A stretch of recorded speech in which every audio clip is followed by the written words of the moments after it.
Lupa adalah sebuah kondisi di mana kita sulit untuk mengingat sesuatu yang pernah terjadi atau segala sesuatu yang pernah masuk di akal pikiran yang kita miliki. Berbagai hal bisa kita lupakan. Barang-barang yang kita miliki, hari-hari yang pernah terjadi, ataupun rumus-rumus fisika. Misalnya saja, ketika kita belajar tentang gerak, kita lupa apakah rumus dari gerak tersebut. Apakah V sama dengan S kali T, ataukah S sama dengan V kali T, ataukah T sama dengan V kali S. Atau ketika kita belajar tentang hukum Newton, kita lupa apakah rumus yang benar adalah M sama dengan V kali A sama dengan V kali M, V sama dengan M kali A, ataukah V sama dengan M per A. Nah, pada kesempatan kali ini, saya akan mencoba mengajarkan kepada kalian bagaimana mengingat rumus-rumus yang kita lupakan dengan menggunakan satuan dan dimensi. Sebagai contoh, kita memiliki rumus tentang gerak. V sama dengan S kali T, S sama dengan V kali T, dan T sama dengan V kali S. Kita lupa manakah dari ketiga rumus tersebut yang merupakan rumus yang benar. Hal pertama yang harus kita lakukan adalah meninjau ketiga persamaan tersebut dari satuannya. Tentu kita tahu bahwa besaran kecepatan atau V memiliki satuan meter per sekon, jarak S memiliki satuan meter, dan waktu T sama dengan sekon.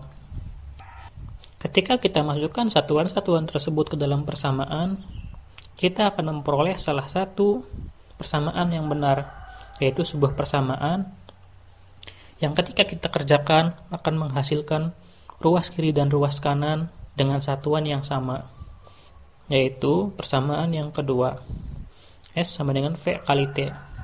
Ketika kita kerjakan, kita akan memperoleh satuan yang sama di kedua sisi, yaitu meter sama dengan meter.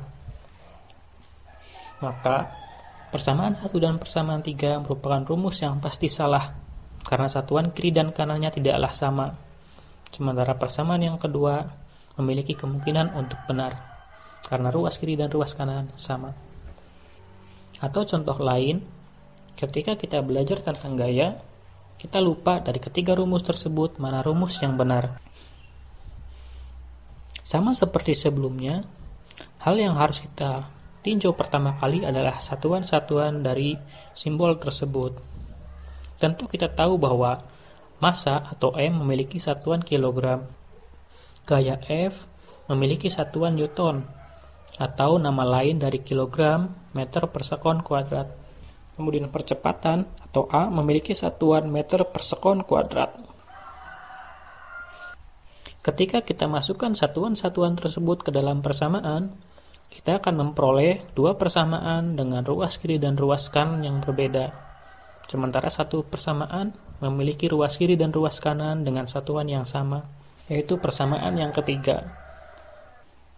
Maka, persamaan ketiga merupakan persamaan yang memiliki kemungkinan untuk benar. Sementara persamaan 1 dan 2 merupakan persamaan yang pasti salah karena satuan kiri dan kanannya tidak sama. Idealnya, ketika kita mencoba untuk menganalisis apakah sebuah rumus merupakan rumus yang benar atau salah, kita menggunakan dimensinya, bukan menggunakan satuannya. Sebagai contoh, ketika kita menganalisis menggunakan satuan, mungkin kita memperoleh persamaan seperti berikut, yaitu kilogram meter per sekon di ruas kiri, sementara di ruas kanan kita memperoleh gram sentimeter per sekon. Jika dilihat sekilas, ternyata kita memperoleh hal yang berbeda di ruas kiri dan ruas kanan, sehingga kita berasumsi bahwa rumus yang telah kita analisis merupakan rumus yang pasti salah. Padahal, rumus tersebut merupakan rumus yang benar, karena dimensi di ruas kiri dan ruas kanan adalah sama.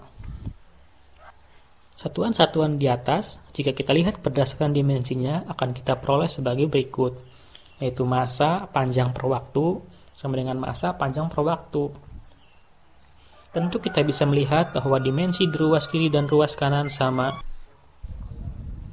Di bawah dari dimensi tersebut, kalian melihat dimensi-dimensi dalam bahasa Inggris, yaitu mass, long, dan time. Itulah kenapa ketika kita belajar besaran pokok, kita akan melihat bahwa dimensi dari panjang adalah L, kemudian dimensi dari massa adalah M, dimensi dari waktu adalah T. Itu karena patokan yang kita gunakan dalam standar internasional menggunakan bahasa Inggris. Contoh lain misalnya, kembali ke persamaan yang telah kita kerjakan sebelumnya, yaitu persamaan tentang gerak. Sebelumnya, ketika kita menganalisis rumus S sama dengan V kali T, kita memperoleh satuan yang sama di ruas kiri dan ruas kanan, yaitu meter sama dengan meter. Persamaan tersebut, jika kita tinjau berdasarkan dimensinya, akan kita peroleh panjang sama dengan panjang per waktu dikalikan dengan waktu. Waktu per waktu saling meniadakan menghasilkan 1, sehingga tersisa panjang sama dengan panjang. Dan kita lihat, panjang sama dengan panjang artinya ruas kiri dan ruas kanan adalah ruas yang sama. Sehingga rumus tersebut pastilah rumus yang benar, memiliki kemungkinan untuk benar. Nah, jika di dalam bahasa Inggris, kita akan mengerjakan dimensi sebagai berikut. Nah, demikianlah bagaimana kita bisa mengetahui sebuah rumus apakah merupakan rumus yang benar atau rumus yang salah. Kita bisa menggunakan satuannya ataupun dimensinya.